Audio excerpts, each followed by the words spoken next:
বৌভাতের দিনেই বড়সড় সমস্যার মুখে পড়তে হলো সীমান্ত এলাকার এক বরপক্ষকে।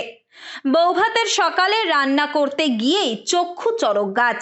নিমন্ত্রিতদের জন্য রান্নার প্রায় সমস্ত খাদ্য সামগ্রী মেয়াদ উত্তীর্ণ। ঘটনাকে ঘিরে মুহূর্তেই চাঞ্চল্য ছড়িয়ে পড়ে অনুষ্ঠান বাড়িতে। ঘটনাটি ঘটেছে উত্তর 24 পরগনার গোপালনগর এলাকায়। আমি আমার এই রিসেপশনের মালগুলো কেনাকাটা করি।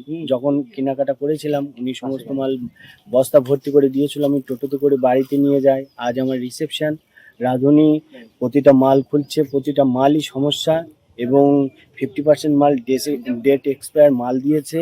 তার কিছু নমুনা আমার কাছে আছে, মানে প্রতিটা প্রোডাক্টের কিছু কিছু আমার কাছে আছে। এই নিয়ে আমি এমতো অবস্থায় আমি পুনরায় আবার এই দোকানে ফিরে আসি। আমি বললে আমার কথা কোনোভাবেই কর্ণপাত করে না এবং আমার কথা বুঝতে চায় না। উনি উল্টো করে আমাকে বোঝাচ্ছে ওনার কোম্পানি দিয়েছে, এই দিয়েছে, সেই দিয়েছে, এটা আমার হতেই পারে না, এই না। আমার সাথে বাজে ব্যবহার করেছে, আমার কথার কোনো কর্ণপাত করেনি, আমার কথাটা বুঝতে চায়নি, উনি ওনারটা বুঝছে।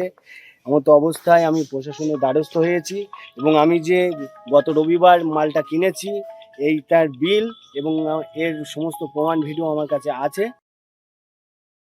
স্থানীয় সূত্রে জানা গিয়েছে, গোপালনগর 2 নম্বর পঞ্চায়েতের সুন্দরপুর গ্রামের বাসিন্দা শাহিন মণ্ডল বৌভাত উপলক্ষে এলাকার একটি মুদি দোকান রামকৃষ্ণ ভাণ্ডার থেকে বিপুল পরিমাণ খাদ্য সামগ্রী কিনেছিলেন।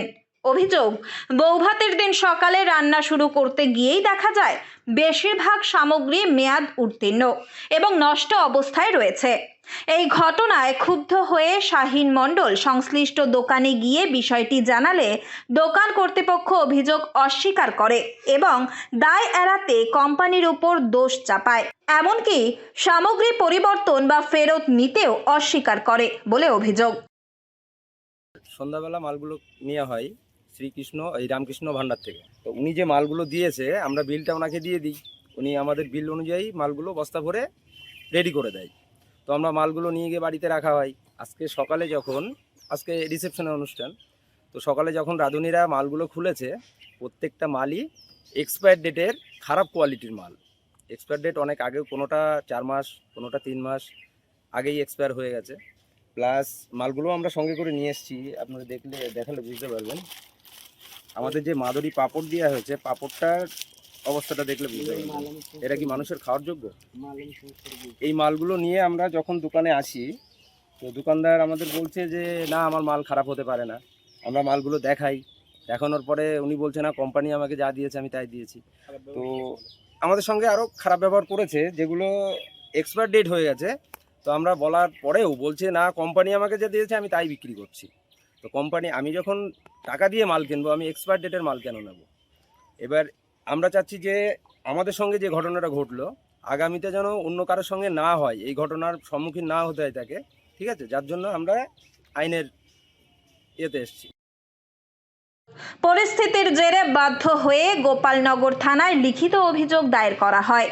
অভিযোগের ভিত্তিতে পুলিশ দোকান মালিক ও তার ছেলেকে আটক করে থানায় নিয়ে যায়। পরে তারা সামগ্রী পরিবর্তনের আশ্বাস দিলে অভিযোগ তুলে নেওয়া হয় বলে জানা গিয়েছে। এদিকে বৌভাতের আয়োজন যাতে ভেস্তে না যায় তার জন্য বরপক্ষ দ্রুত অন্য একটি দোকান থেকে নতুন সামগ্রী কিনে এনে রান্নার কাজ শুরু করে, যদিও শেষ পর্যন্ত অনুষ্ঠান সম্পন্ন হয়। তবে এই ঘটনায় এলাকায় ব্যাপক ক্ষোভের সৃষ্টি হয়েছে। স্থানীয় বাসিন্দাদের একাংশের অভিযোগ, বহু দোকান মেয়াদ উত্তীর্ণ পণ্য মজুত রেখে তা বিক্রি করে, যা জনস্বাস্থ্যের পক্ষে বিপজ্জনক। প্রশাসনের তরফে নজরদারির দাবিও তোলা হয়। উত্তর 24 পরগনা থেকে রুদ্র নারায়ণ রায়ের রিপোর্ট, লোকাল 18 বাংলা।